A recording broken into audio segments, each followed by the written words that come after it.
Good morning, everyone. Sherry Osborne here, Osborne Ranch Soap Company. Today's project is old-fashioned shave soap.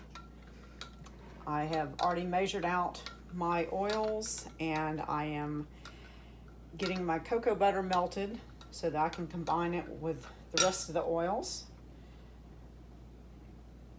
Today's recipe includes shea butter, cocoa butter, palm oil, coconut oil, olive oil, and castor oil, which is a great combination for shave soap. Use a little more castor oil than normal. That gives it the rich, bubbly effect that you want in your shave soap. So now my cocoa butter's all melted down. I'm going to go ahead and combine that with the rest of my oils. And I've already heated my oils up slightly. You want your oil and lye solution preferably to be 10 degrees of each other. And I've already made up my lye solution and it's cooling down right now. So I'm going to go check on that, and then we'll come back and start combining our ingredients.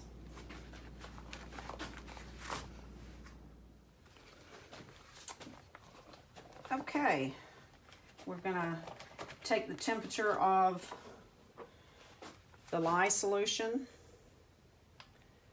and it's at 101, so that's good. And then the oil is at 99, so that's good. So I'm going to go ahead and combine the oil and the lye. I'm going to slowly pour the lye in. You don't want it to splash up on you. It's very caustic and it would cause burns.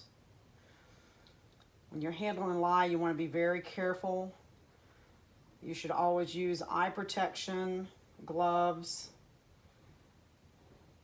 long sleeve shirt, long pants, closed-toed shoes. You want to have as much protection as possible. Okay. I'm going to go ahead and get this container in the sink.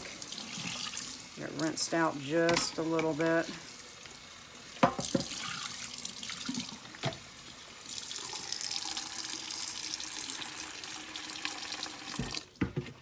All right, we'll go ahead and get our stick blender, and you want to burp the bubbles out of it. You don't want a bunch of bubbles forming your soap batter.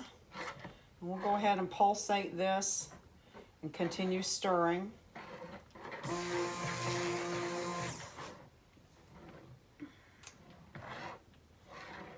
This combination of oils makes a really nice shave soap. It's rich and lathery, real bubbly. Today we're using a Mahogany spice fragrance oil, which is really nice. I have a lot of people that love that fragrance. I'm also adding kale and clay in. A lot of skin benefits with the clay, and it's also calming, so it's great to put in your shave soaps. So I'm going to stick blend this until I get the trace. We want a light trace, and then we'll add in our fragrance. And I'll stir the fragrance in really good before I put the kale and clay in. And the reason I do that is because the clay can be a little more absorbing and drying. And I want to get that fragrance oil mixed in really good before I start combining the clay. I've got some round disc molds that I use to make the shave soap. Most people have a container that they put the shave soap in to lather it up. Sometimes it can be just an ordinary cup or a tin. So I like to make it in a round disc form where it'll fit in cup or container where you can use your brush to lather it up. Okay, so we're almost at light trace. Trace is when you can see the trace of it. It leaves like a line on top. When I pick up my stick blender or spatula, you want to kind of go like that, and if you can see a line on top, that's what's called trace.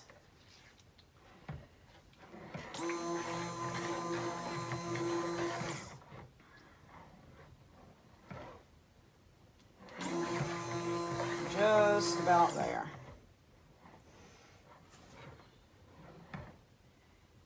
Yep. Okay, so I'm going to go ahead and combine my fragrance oil into the mixture. I like to take the shaft portion off of my stick blender. If you leave it on, you stand a chance that while you're putting your additives in, that it could flip over and splash up. And you can get the soap solution on your skin or face or clothing. So you try to take as many precautions as possible when working with lye and making soap. Okay, so this is stirring in nicely. And I'm going to go ahead and add my clay. And then I will stick blend a little more just to make sure everything combines really, really nice. Okay. So that's the kale and clay going in now.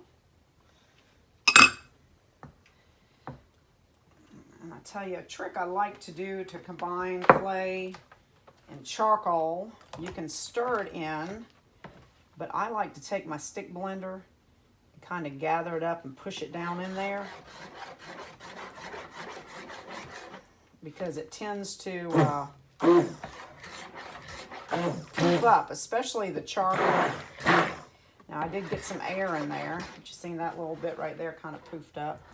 All right, so I'm going to go ahead and stir now that I've got that down underneath. See if I can burp that up a little bit.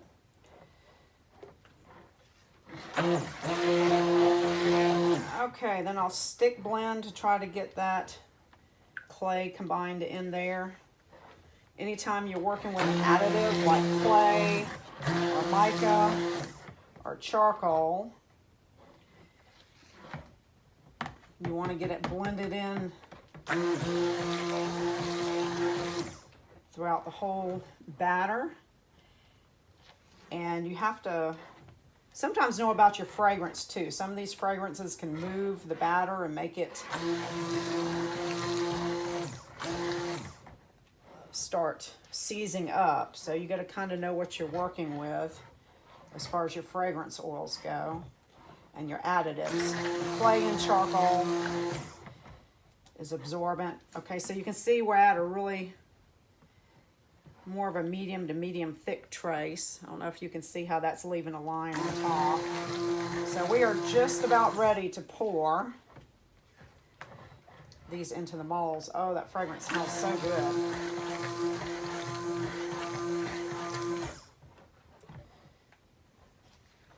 All right. I think we are ready to go. So I'm going to just try to get the rest of this off my stick blender. Clean it off a little bit before I pour.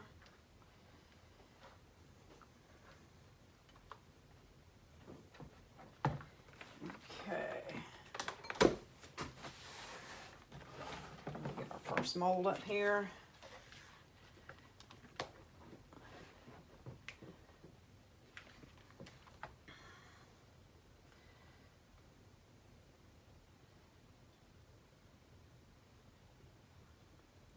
And we'll just try to fill each compartment. I'm trying to go a little bit quick because the soap will start seizing up if I don't.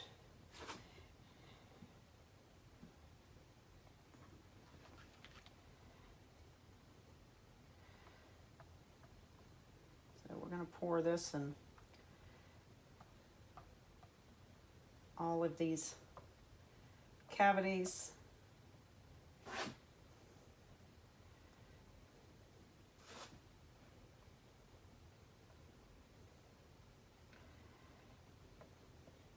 And it is starting to get a little bit thick.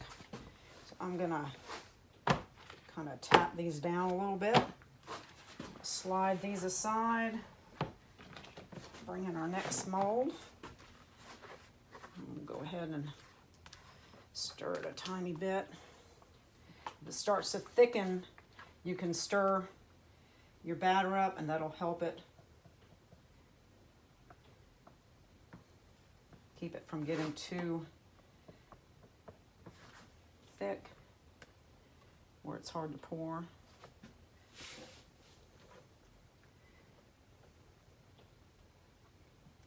So after I get these all poured, I'm almost done, then I'll spray alcohol on the top. I use 99% alcohol, and I spray that on the top of all of my soap so I don't get soda ash. Soda ash really doesn't hurt anything. It's just not real appealing looking. It gives a white ashy appearance on top of the soap. But it doesn't really hurt anything. You can always wash it off and spray alcohol on later if you forget to do it before you cover your soap. After we get, I'll get that one a little full. After we get this all poured, then we want to insulate it. So I'll wrap a towel around each mold to insulate it so it can go through the gel phase. The only soap that I don't like to gel is the goat milk. You really should not gel goat milk. You want to keep it at a lower temperature. All right, I've got a little bit left, so I'm trying to put some into some of these that look like they're not quite as full.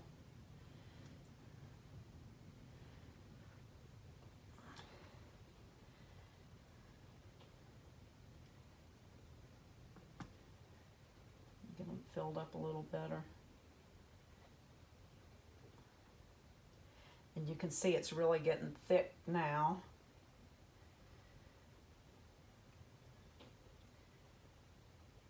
And it'll start heating up and go through the saponification process, and that's where the lye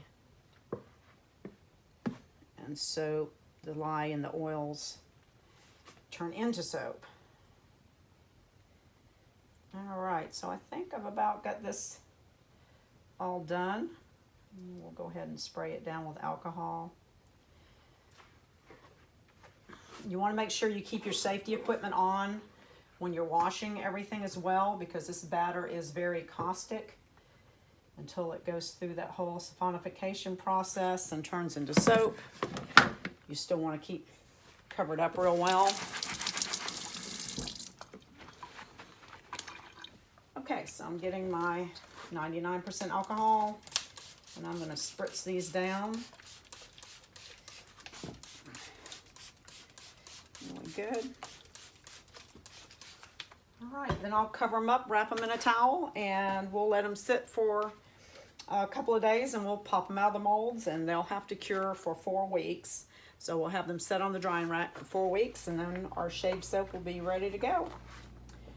That's how we make our Mahogany Spice old-fashioned shave soap.